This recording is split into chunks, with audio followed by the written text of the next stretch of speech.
Ça fait des mois que tu y penses, c'est décidé, pour 2022, tu veux passer à l'action et investir tes premiers euros. Eh bien, sache que tu es sur la bonne vidéo. Dans cette vidéo, je vais t'expliquer comment investir ton argent, mais également les 3 meilleurs investissements à faire en 2022, même en période d'inflation. Reste jusqu'au bout, car je vais te partager mes 3 investissements que j'ai faits ces 4 dernières années et l'investissement qui m'a rapporté le plus d'argent et qui m'a permis de mettre un pied dans la liberté financière. En fait, le problème avec l'investissement, c'est que beaucoup trouvent cela trop risqué ou alors trop compliqué. Donc très rapidement, ils abandonnent l'idée d'investir et de se lancer. Avec la crise actuelle, ton argent perd de la valeur, et encore plus avec des placements traditionnels tels que le livret A. Pourquoi? Car tout simplement, le taux d'inflation est plus élevé que ton retour sur investissement. Dans cette vidéo, je vais te partager mes investissements personnels et les investissements sur lesquels je crois le plus, qui vont te permettre en fait tout simplement de tirer profit de l'argent que tu as durement gagné. La vraie question à te poser, c'est qu'est-ce que ça veut dire investir son argent? L'investissement, c'est placer de l'argent dans une entreprise, un actif ou du foncier,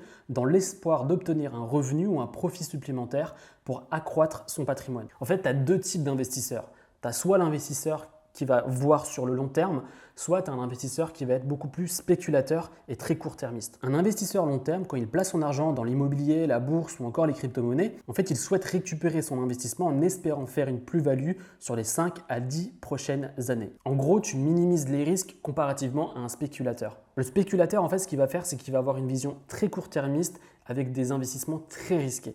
Le but est de faire du profit rapidement avec un risque d'échec beaucoup plus grand. Spécule sur des actions, sur des titres boursiers par exemple, qui va garder sur une courte période pour les revendre rapidement et en faire du profit. Par exemple, les traders sont totalement des spéculateurs, c'est-à-dire qu'ils vont passer leur journée à acheter des titres boursiers en espérant très rapidement gagner des gains. Et donc, si tu débutes, je te déconseille d'être un spéculateur, mais au contraire de commencer à investir prudemment. Parce que si tu spécules et si tu essayes de battre le marché, tu vas être perdant.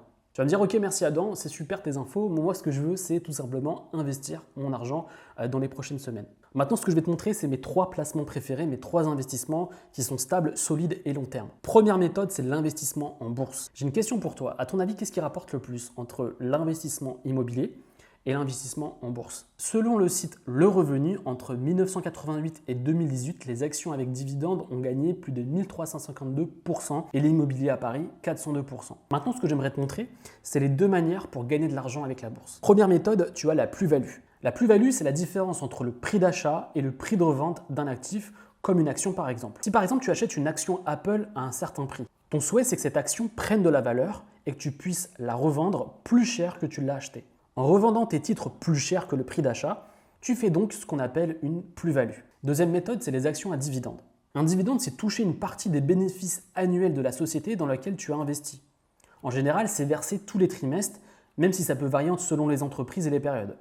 Et il te permet de te constituer des revenus complémentaires. Les dividendes que tu vas encaisser sont indexés bien évidemment au montant initial que tu as effectué. Les actions à dividendes, c'est la méthode que j'ai adoptée pour générer des revenus passifs et des revenus complémentaires.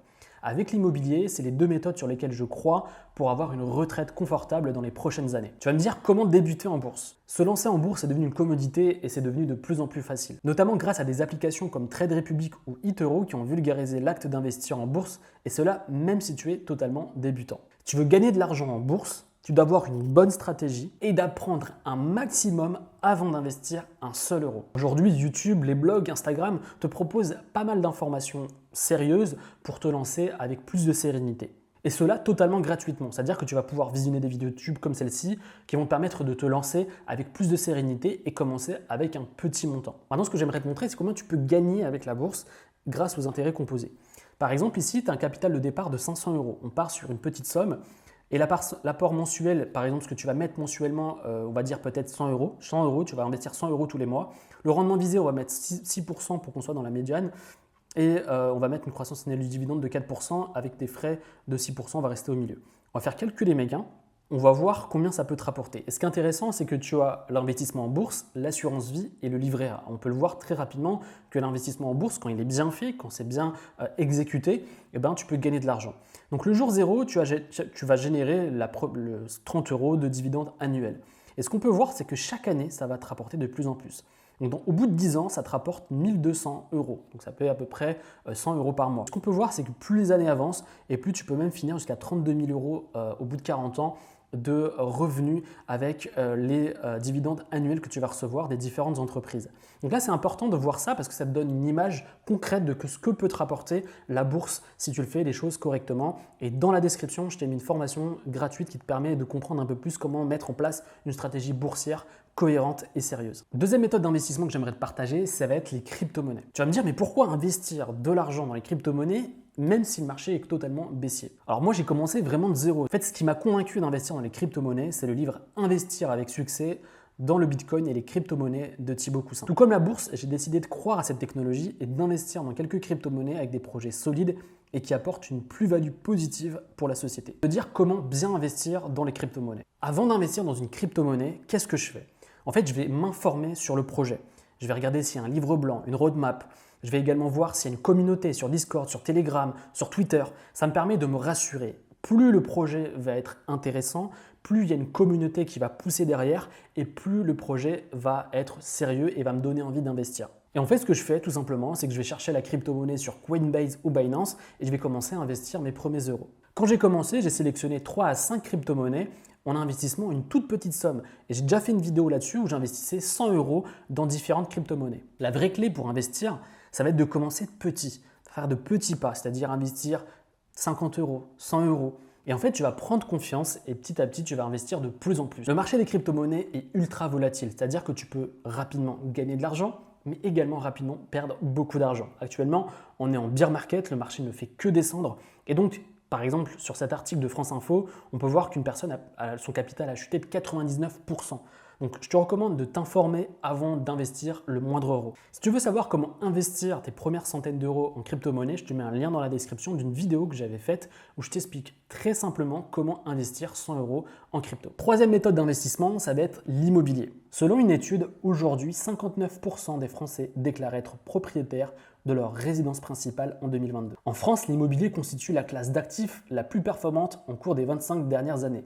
Les prix des logements ont augmenté de 2% par an. Maintenant, laisse-moi te partager mon histoire avec l'immobilier. Moi, j'ai sauté le pas en 2018 en achetant 2 appartements où j'ai fait la rénovation totale de ces appartements. Aujourd'hui, ça me rapporte une rente de 700 euros par mois après impôt et après remboursement du prêt consommation et le crédit du bien. Tout comme les cryptos, j'ai mis beaucoup de temps avant d'investir parce que je voulais me former et comprendre comment ça fonctionnait. Tu vas me dire pourquoi investir dans l'immobilier? De mon point de vue, cela reste un excellent moyen d'augmenter son patrimoine et de se sécuriser. Tu as 3 moyens d'investir dans l'immobilier. Premier moyen, c'est de faire de l'investissement locatif. C'est ce que je fais en achetant un bien en dessous du prix du marché et en mettant en location. Deuxième méthode, tu peux faire de l'achat-revente. Tu trouves un bien en dessous du marché, tu le retapes et tu le revends en prenant une plus-value. Ou alors tu achètes ta résidence principale en payant un crédit qui est parfois égal à ton loyer, parfois même moins, et que tu vas pouvoir également revendre en faisant une plus-value. De plus, tu as pas mal de contenu sur Internet qui te permet de comprendre comment fonctionne l'immobilier et tu peux choisir une des 3 stratégies que je viens de te partager. Alors, je vais te donner un conseil très important, c'est que le premier achat immobilier va conditionner tous tes achats futurs. C'est-à-dire que si tu te plantes sur le premier achat, ça va être extrêmement difficile déjà de te motiver à en acheter d'autres et tu vas te retrouver avec des galères financières. Donc, ton premier achat immobilier, tu dois vraiment prendre ton temps pour bien réfléchir, calculer tes frais que tu peux avoir, c'est-à-dire des impôts, le syndic, les travaux, etc., que tu vas avoir. Et donc, il y a pas mal de frais de gestion également. Si tu as des locataires, il faut être présent continuellement, avoir un filet de sécurité s'il y a une galère dans ton appartement. Mais ça peut être vraiment important et ça peut être un gouffre financier si c'est mal configuré. Donc, forme-toi si tu souhaites investir dans l'immobilier et forme-toi avec des gens sérieux et qui ont la tête sur les épaules. Car il y a pas mal d'escroqueries, pas mal de vendeurs de rêves. Essaye de vraiment t'intéresser à chaque personne qui te parle d'immobilier. Moi, je l'ai fait et pourtant, je ne crée pas du contenu là-dessus parce que je ne m'estime pas expert sur le sujet. Je te partage juste mon expérience personnelle. Tu vas te dire quel est le meilleur moment pour investir dans l'immobilier, la bourse ou encore les cryptos. De mon point de vue, le meilleur moment pour investir, c'est quand tu as un capital d'argent que tu es prêt à perdre et que tu as assez d'informations pour réduire tes risques de perte. Par exemple, pour l'immobilier, essaye d'avoir 5 000 à 10 000 euros d'apport. Comme ça, tu vas paraître beaucoup plus crédible face aux banquiers et tu auras plus facilement l'accès à ton crédit et tu pourras rapidement acheter ton premier bien immobilier. Par exemple, pour la bourse et les crypto-monnaies, ce qui est intéressant, c'est que tu peux commencer très facilement avec 100 euros. 100 euros, c'est largement suffisant pour te faire la main et comprendre comment ça fonctionne. Hyper important, investis dans les projets qui te passionnent, des projets dans lesquels tu crois. N'écoute jamais l'entourage, n'écoute jamais des personnes qui ne sont pas qualifiées. Forme-toi avec des professionnels et investis quand tu es prêt et quand tu sens que tu es sur un bon projet. L'investissement doit être fait de manière rationnelle et hyper réfléchie, jamais dans l'émotion. L'investissement est un bon moyen pour toi de t'assurer un avenir stable et une bonne retraite. Plus tu vas commencer tôt et plus tu peux profiter de tes revenus que tu as investis. Si au contraire tu as un âge avancé, ce que je te recommande de faire, c'est de faire des choix réfléchis et de prendre des risques mesurés. Notamment si tu as une famille à charge ou si tu es à la retraite. Les 3 stratégies d'investissement que je viens de te partager ne vont pas te rendre multimillionnaire dans les prochaines années. En fait, c'est un très bon moyen de commencer et de générer des revenus complémentaires. Avant de quitter cette vidéo, ce que j'aimerais te partager, c'est mon Starter Pack Invest, une masterclass vidéo qui comporte une formation sur l'investissement en bourse, un fichier Excel pour calculer tes rendements en investissement et un accès à mon groupe privé Telegram où je partage des conseils business et investissement totalement inédits. Si tu veux recevoir cela, c'est dans la description et on se retrouve sur une prochaine vidéo. Salut!